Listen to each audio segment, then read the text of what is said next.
게임 개발자들은 한 가지 굉장히 조심을 해야 될 게 뭐냐면 남의 게임에 대해서는 평가를 굉장히 잘 내리면서 자기 게임에는 너무 관대한 부분이 있는 것 같아요. 우리 스티키 핸즈도 맨 처음에 여러 가지 게임들을 만들었을 때 판단을 빨리 내렸으면은 좀 더 막 어려운 상황까지 가지 않게 잘 진행되지 않았을까? 캐주얼 게임의 명가 스티키 핸즈의 창업자 김민우라고 합니다. 스티키 핸즈는 전 세계 300만 유저들이 사랑하는 솔리테어 게임 시리즈를 개발하고 서비스하고 있는 전문 프로 개발 집단입니다.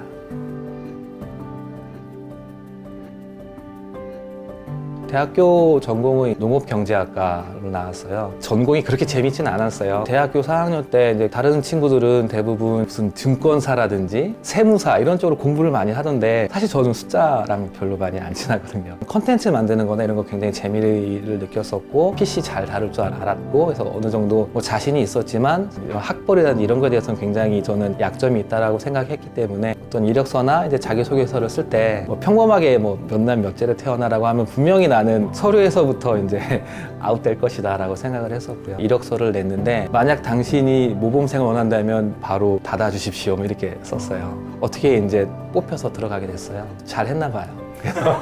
엔타즈라는 회사였는데 스타트업으로 막 시작하는 회사에 제가 어떻게 운이 좋게 첫 직원으로 들어가서 야 너 게임 기획을 한번 해봐라 아무것도 모르는 저한테. 그래서 도서관 가서 자료 찾고 논문 같은 거 찾아서 게임 기획을 어떻게 해야 되나 하면서 막 찾아서 맨 처음에 시작을 했었는데 의외로 이게 결과물로 나와서 서비스가 되면서 돈을 버는 거예요. 그때까지 느껴보지 못했던 굉장한 어떤 희열이나 짜릿함을 느꼈고요. 게임이 내 천직인가 보다. 거기에 이제 뼈를 묻었죠.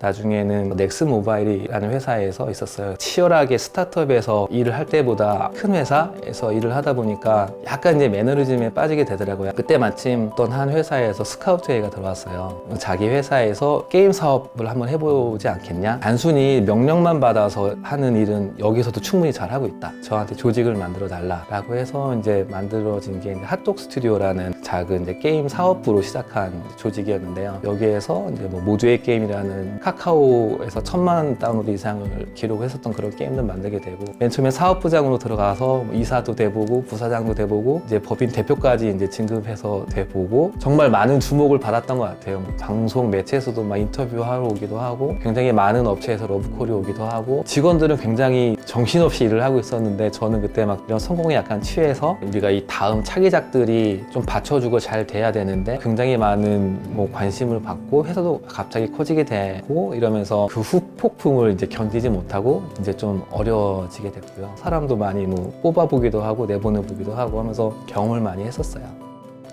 그래서 2013년에 정리를 하면서 마음의 상처도 많이 받았고 여기보다 몇 배 넓은 사무실에 혼자 앉아서 내가 뭘 잘못했을까 반성도 많이 하고 점점 이제 마음속에서는 나만의 것을 내가 잘하는 거를 하고 싶다라는 생각이 계속 들더라고요. 예전에 같이 일했던 친구들 한 명 한 명 이렇게 공포의 에임단 선수 보듯이 만나서 뭐 나랑 한번 해볼래? 했는데 다들 흔쾌히 멀쩡하게 다니던 좋은 회사를 때려쳐주고 왔어요. 2016년 2월에 스티키 핸즈를 그렇게 시작을 했었어요. 정말 오래도록 우리가 나이를 먹어서도 월급 벌어가면서 우리가 원하는 게임을 만들어 보고 싶다라는 생각을 했었어요. 초창기에는 굉장히 야 이제 우리는 인디 개발사야. 왜냐면 3명밖에 안 되니까 인디 정신이 충만한 게임을 만들어 봐야 되지 않겠니? 라고 해서 굉장히 다양한 장르의 게임들을 만들어 봤어요. 그래서 슈팅 게임도 만들어 보고 내가 해보고 싶은 게임을 다 만들어 보기는 했는데 유의미한 매출이 발생이 안 돼서 점점 이제 사람은 이제 초조해지고 내가 만들어 놓은 자본금은 점점 없어지고 있고 이 친구들한테 미안하고 뭐 지금도 저 이 명함에는 주소가 없어요. 그러니까 예전에 하도 이사를 많이 다녀가지고 아시는 교수님이 이제 빈 강의실에 자리를 마련해 주셔가지고 강의실에서 개발을 하고 딱 요만한 공간에서 막 4명이 막 이렇게 낑겨서 일을 하고 1년 반이 지나니까 자본은 다 떨어졌고 나중에는 우리 집에 있는 우리 와이프 카드론 다 긁어서 한 몇 개월 이렇게 버틴 것 같아요. 그때 막내 개발자는 모르게 사실 얘기를 했죠. 이사님한테 못 버티겠다. 그만해야 되지 않아 우리? 라고 했을 때 이렇게 끝내기에 너무 아쉽다. 마지막으로 자기가 이제 솔리테어 게임 정말 만들고 싶은데 이거 한번 만들어 보자 라고 해서 그럼 제가 마지막으로 한번 만들어 보자. 만들기 시작해서 출시까지 한 달 만에 만들었어요. 정말 미친 듯이 만든 것 같아요. 솔리테어라는 말 뜻 자체가 혼자서 하는 카드 게임이라는 뜻인데 A부터 K까지 순서대로 놓으면 이제 점수를 얻는 그런 게임인데 맨날 똑같은 거를 반복하는 그런 지루함이 있는데 이걸 어떻게 해소를 할까 하다가 얻은 점수를 단순히 숫자로 보여주는 게 아니고 시각화해서 보여주자. 일정 점수가 차면은 건물이 하나 생기고 이런 건물이 생기다 보면은 하나의 뭐 석기 시대, 뭐 중세 시대, 도시가 발전해 나가는 컨셉을 가지고 진행을 했더니 사람들이 굉장히 신기해 했었어요. 내가 이 솔리테어 게임을 하고 식당을 한번 만들어 나가는 걸 해볼까? 다음엔 농장을 한번 경영해 볼까? 하루에 10만 원 못 만들겠어? 라고 이제 생각을 많이 했었는데 정말 10만 원 만들기가 너무너무 어렵더라고요. 너무너무 힘든 시간을 보내고 있었는데 이게 갑자기 153개국에 이제 추천 게임에 걸리면서 난리가 났더라고요. 그래서 그때부터 이제 저희가 매출을 만들기 시작을 하고 물론 풍족하진 않지만 우리 셋이 쓸 정도는 되더라고요. 못했던 거 한번 해보자라고 해서 우리 디지털 노마드라는 걸 한번 해보자. 그때 직원들 다 데리고 푸켓에 가서 한 달 동안 또 다음 게임을 만들었었어요. 작년 2월 정도에 모바일 게임 협회에서 이제 창구 프로그램 안내를 해줬었는데 안 될 거야 라고 그냥 제안서를 한번 넣어봤는데 덜컥 되더라고요. 100개 회사에 들게 되고 나중에 저희가 2등까지 돼서 이게 무슨 일이야? 뭐 게임을 즐기는 유저들에 대한 분석을 구글 플레이에서 굉장히 심도 있게 해줘서 저희가 그때 느낀 게 굉장히 많았거든요. 저는 그때까지 우리 게임은 굉장히 나이 많으신 분들이 즐길 거다. 젊은 친구들이 즐기기에는 좀 재미없지 않을까? 라고 했었는데 의외로 젊은 친구들이 많이 즐기고 있었고 사람들이 막 하다가 후반에 가서 떨어져 나가는 부분을 아예 모르고 있었는데 구글 플레이에서 저희한테 보여준 어떤 자료를 보니까 앞으로 향후 어떠한 방향으로 우리 게임을 업그레이드를 하고 업데이트를 해야겠다라는 방향을 잡을 수가 있었어요. 그 전까지는 게임을 개발을 하고 서비스까지가 저희가 하는 모든 것이었거든요. 어느 시장에 어떤 유저한테 어떻게 우리 게임을 포지셔닝을 할지 어떠한 툴을 써서 이 마케팅을 해서 유저를 모객을 할지 마케팅을 하기 시작을 했고요. 지원금이 있기 때문에 안정적인 개발 환경과 어떤 마케팅 비용을 얻을 수 있어서 좋겠지만은 더 그 근본적으로 게임 자체 퀄리티 업을 하는데 창구 프로그램과 이 구글 플레이의 도움이 굉장히 주요했다라고 생각이 됩니다. 좀 욕심이 좀 생겼어요. 사실은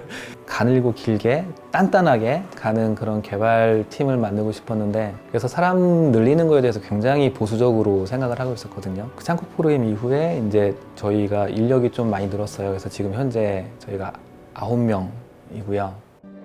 손맛 좋은 독특한 게임을 만들어서 세계 유저한테 사랑받는 프로 개발팀이 저희 미션이거든요. 프로라는 단어가 굉장히 중요한데 이거 해라 저거 해라 뭐 일일이 뭐 이렇게 기간 일정도 내가 다 챙겨주면서 마이크로하게 매니징 하면은 서로 피곤하고 자기가 스스로 자기 관리가 되게끔 하면 저는 거의 터치를 안 하거든요. 외부에서 우리 회사를 봤을 때 야 쟤네 정말 잘 놀고 정말 재밌게 개발을 하고 정말 탄탄한 프로들이 모인 곳이야. 근데 들어가긴 되게 힘드네? 라는 그런 모습으로 비춰주길 좀 바라서 그런 식으로 좀 운영을 많이 하고 있고요. 회사가 잘 되면 직원도 같이 잘 되고 직원도 같이 부자가 돼야 된다고 생각을 해요. 최근에 들어온 직원이 그런 얘기를 하더라고요. 인센티브를 실제로 나눠주는 회사를 본 적이 없어요 라고 하는데 저희는 인센티브를 계속 없을 때부터 나눠주고 있었고요. 자기가 자기 스스로를 프로로 생각을 하고 자기 관리를 충실히 하면서 개발을 제대로 해내면은 저는 거기에 대한 보상을 충분히 해준다라는 공식을 만들어서 한 4년 넘게 계속 지속을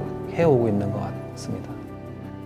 게임 개발자들은 한 가지 굉장히 조심을 해야 될 게 뭐냐면 남의 게임에 대해서는 평가를 굉장히 잘 내리면서 자기 게임에는 너무 관대한 부분이 있는 것 같아요. 우리 스티키핸즈도 맨 처음에 여러 가지 게임들을 만들었을 때 좀 더 빨리 이 게임에 대해서 뭔가 평가를 빨리 내리고 이 게임은 앞으로 잘 될 것이다 아니면 안 될 것이다 판단을 빨리 내렸으면은 좀 더 막 어려운 상황까지 가지 않게 잘 진행되지 않았을까? 라는 생각이 들거든요. 손절매를 빨리 하는 게 중요하다. 이 게임은 지금은 재미없지만 뭔가 또 다른 시스템을 갖다 붙이고 다른 것들을 많이 붙여나가면 재미가 있어질 거야 라는 대부분의 개발자가 그런 환상을 가지고 있는데 사실 핵심 게임이 재미가 없으면 뭘 갖다 붙여도 재미가 없거든요. 제가 예전에 그거를 몰라서 1년 이상을 계속 만지고 하다가 모든 체력이 떨어져서 정말 어려움을 겪었었는데 왜 정말 재미가 없는지 이렇게 좀 찬찬히 들여다봐야 되는데 이 게임 재미없다고 하면 화부터 나고 좋은 말만 해주는 사람 말고 정말 제대로 된 말을 해줄 수 있는 사람들한테 자기가 만든 결과물을 좀 빨리 오픈을 해서 피드백을 빨리 받고 이렇게 행동을 빨리빨리 하는 게 굉장히 좀 중요할 것 같아요. 타석에 정말 많이 나가보고 게임들을 많이 계속 내봐야지 이 시장 상황도 알게 되고 게임에서 조금씩 돈이 들어오는 게 안정적인 개발 환경 만드는 데 큰 도움이 될 거다라고는 얘기는 많이 하고 있습니다.